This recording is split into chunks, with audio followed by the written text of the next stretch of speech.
On the 29th of July, a journalist at the Mail on Sunday published an article titled, "Brazen Shoplifting Across Britain is Just the Start. Actual Anarchy is Now Not Very Far Off." He argues several points in the article, one of which is that the UK is in danger of descending into actual anarchism. That's right, the end of society as we know it could apparently happen any day now. For all those anti-capitalists watching, this is surely great news. As you might expect, this article is a little hyperbolic. It's also full of contradictory points and strange reasoning, so let's jump right in and examine them. It starts by telling us that the current wave of shoplifting is a real thing, not an invented panic. You know, the sort of panic that the British media tries to whip up around trans people. No, the shoplifting wave is actually real, and the author wants us to know that he doesn't blame the deprivation that people are living in. According to him, the problem is that the old morality of this country has broken down. This is his first shot at explaining it anyway. To justify this morality-based conclusion, he says that millions of people who lived in the 1930s suffered much worse deprivation, but that theft was extremely rare. So far, so good. He then goes on to make a curious point. He says that at the same time, the police have almost entirely disappeared, and the prosecution service and courts have made it clear that they're not interested in punishing people, so the fear of getting caught has shriveled. The explanation, then, isn't the old morality of the country breaking down, it's that those millions of people who were suffering in the 1930s were more scared of the police and prisons than they were of starving. I don't really believe that the author can't make the obvious connection here. He's just trotting out a standard conservative trope about crime being the result of poor people lacking moral fiber. The right wing is always very concerned with morality. Every fascist movement asserts that moral corruption in society is to blame for their country's ills. If only we clear out the corrupting influence, usually one or more minorities, we can restore our country to greatness. Obviously, to be clear, I'm not saying that Peter Hitchens is a fascist. He is, however, leaning into a fascist idea that failing morality causes our societal ills. That's something that has a funny tendency to happen as your ideology moves further towards the right. Most of us realize, though, that your morality is a product of your environment.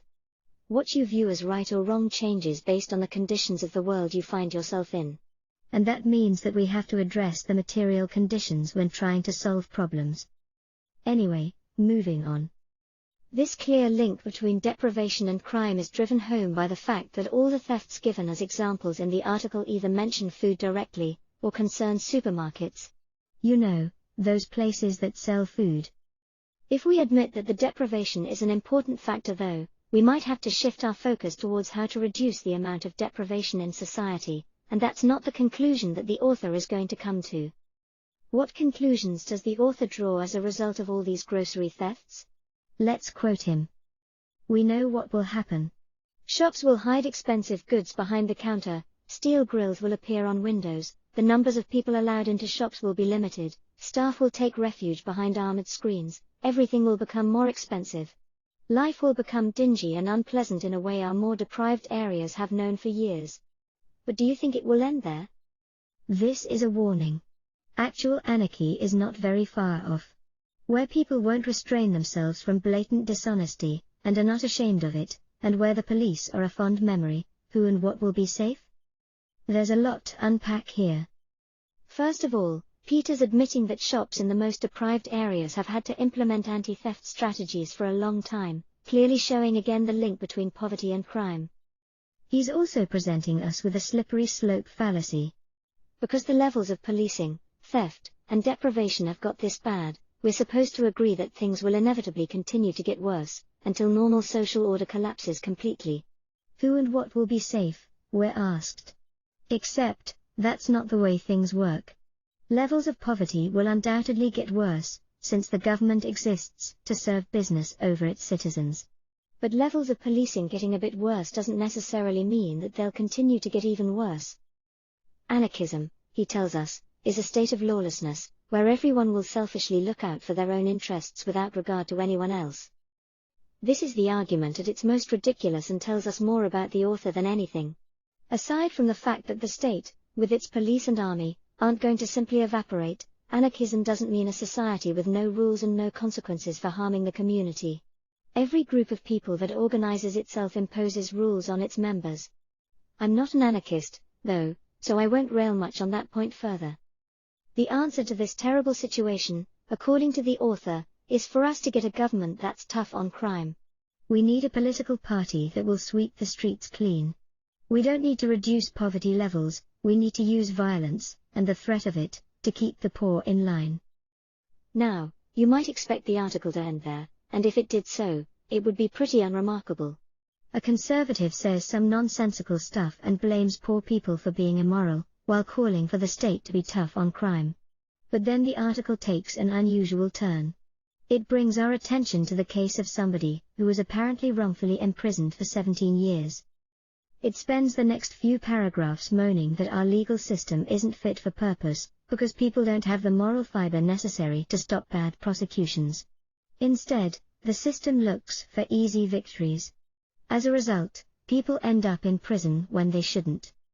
Now, let's humor Peter and assume that he's correct when he says that people in the legal system look for easy victories, being more concerned with successfully prosecuting people than with doing the right thing. What's the solution here? In Peter's world, the answer is for the legal professionals to buck up their ideas and act morally. Any rational person though would start by asking why the prosecution service behaves this way. What incentivizes or pushes them into pursuing the best prosecution rate over seeking the most just outcome? You see, we don't make decisions in a vacuum, where we can judge the morality of an action and keep it divorced from its material consequences. When we take actions, a range of factors affect which decisions we make, including the material consequences that we'll suffer or enjoy as the result of our actions. While we live in a society that doesn't guarantee its members a comfortable standard of life, free from the fear of poverty and exploitation, people will continue to be incentivized to look after their own and their loved ones' material well-being among their other considerations. Before we go, we should point out that there are a variety of factors that can affect the rate of successful prosecutions, and any serious effort to solve the problem would start with asking what they are. I am curious why Peter Hitchens is so eager to have more police crack down on the poor though, when he believes that the prosecution service is prone to wrongfully imprisoning people. Perhaps it's time to look at your own morality, Peter?